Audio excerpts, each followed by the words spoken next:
Warhammer 40k Kill Team is a skirmish-level, tabletop miniatures game set in the Warhammer 40k universe.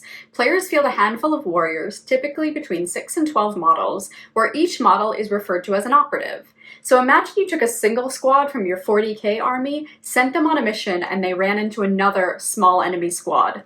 That's Kill Team.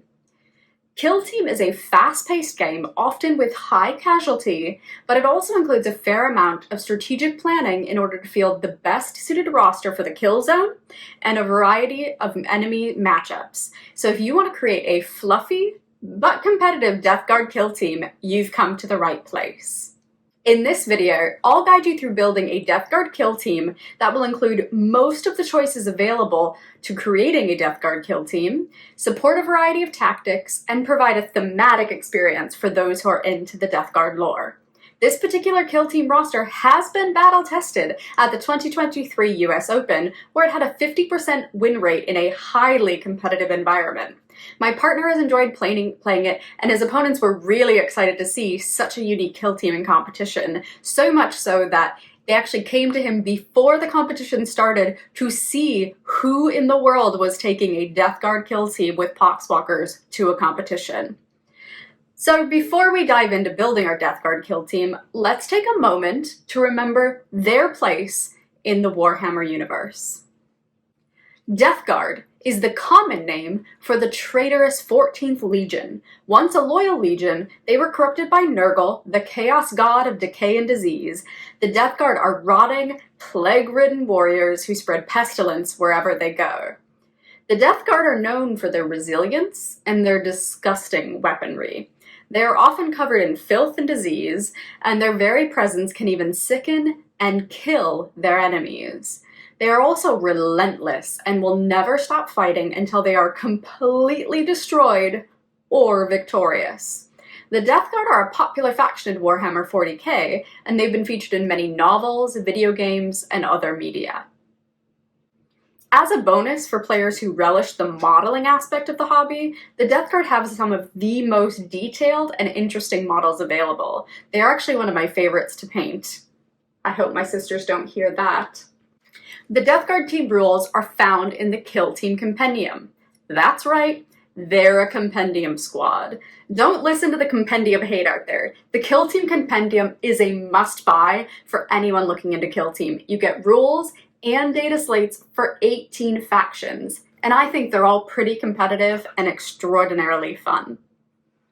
A Death Guard Kill Team includes 2 fire teams, each of which are selected from one of 2 options. A Plague Marine fire team consisting of 3 Astartes operatives, and a Poxwalker fire team consisting of 8 undead, disease-ridden infantry. Now, my personal favorite choice for a Death Guard roster is composed of one of each, a Plague Marine fire team and a Poxwalker kill team.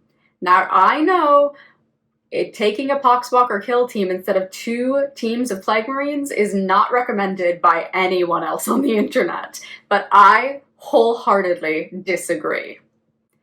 Why? Several reasons. Number 1, Poxwalkers are as fun to paint, to play, and to have on the table as they are challenging to play. Just look at them. How much more exciting can you get between the differences in one unit on your team? Awesome. Also, running Poxwalkers truly fits the lore. And let's face it, a lot of us are here for the lore. Also, Poxwalkers actually give you a 3rd archetype to play within the Death Guard kill squad, Infiltration. You don't get this if you just run Marines. Also, they very much confuse your opponent. No one expects you to run Poxwalkers, and most haven't ever played with them before, so they have no idea how to defend against them, and they don't realize that they're mostly melee. Only melee. And number 5, it's unique. Let's face it, Kill Team is meant to be fun. Creating new and interesting squads that don't take a lot of extra time and effort and money. Everybody has an Astartes roster. I mean, come on, let's face it. Oh, look, I'm playing against another Infiltrator squad. Shock. Intercessors. Oh my god. Phobos. Wow, never seen that before. Do something unique and paint some Poxwalkers. Now let's go through the full operative list in this Death Guard kill team roster. But first, let's talk quickly about a unique ability of a Death Guard kill team that is shared by all of the operatives, and that ability is disgustingly resilient. Basically, this allows any of the Death Guard operatives to roll a d6 for any wound that has been assigned to them. On a 5+, the wound is not lost. So that means for any failed save or any wound that gets through, they basically get to re-roll a disgustingly resilient roll for each and have a 1 in 3 chance of preventing that wound. I cannot tell you how many times this has driven me crazy playing against Death Guard and made it really fun to play Death Guard because you really can't do anything against it. It's just luck of the dice. Additionally, disgustingly resilient also means that these operatives cannot be injured. This is a super cool ability that feels very much in line with the Death Guard lore. So they're slow, but never slowed down. And if your die rolls go well, they just won't die. So I can tell you that when playing against this Death Guard kill team, you can never rely on taking down models with what should be a kill shot, because one great, disgustingly resilient roll will ruin your day. First, we need a leader. This is your Plague Marine champion. We've equipped him with a plasma pistol and a power fist. The plasma pistol is great for zapping out enemy leaders or other tough to kill operatives, and let's face it, if you're playing any form of 40k without plasma, you're not within the lore. Next, we need some classic 40k big gun pain. That's our Plague Marine heavy gunner. We equip him with a plague spewer. Yes, that's correct, mostly because it looks cool and sounds really gross, but it has great crowd control capabilities because it attacks with Torrent. And for our third and final Astartes, we take the Plague Marine Icon Bearer. He gives us a bolt gun and the ability Icon Bearer, which grants an additional APL when determining control of objectives. And for any veteran kill team players out there, you know how important just one extra APL can be to swing control in the right direction. The Icon Bearer also has a unique action that boosts the disgustingly resilient save throw for other Space Marines, making your Death Guard even more survivable. And last but not least, we take 8 Poxwalkers. These toxic little zombies have no range, are slow, and really don't help with mission actions, but they pack a decent melee and with the disgustingly resilient can be surprisingly tough to kill.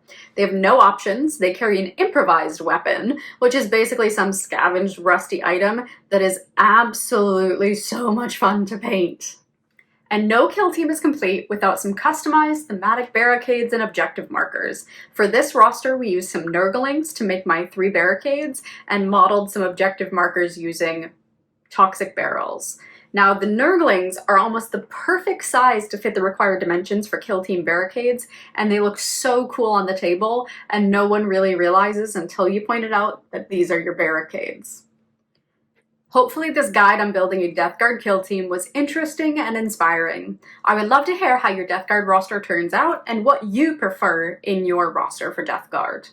If you're interested in learning some effective tactics for playing this Death Guard team, subscribe to my channel and hit the bell for notifications so you can be informed when I post another video on the 5 most important tactics to use when playing this particular kill team. Best of luck on the kill zone. Like and follow for more videos, and may your dice always roll crits.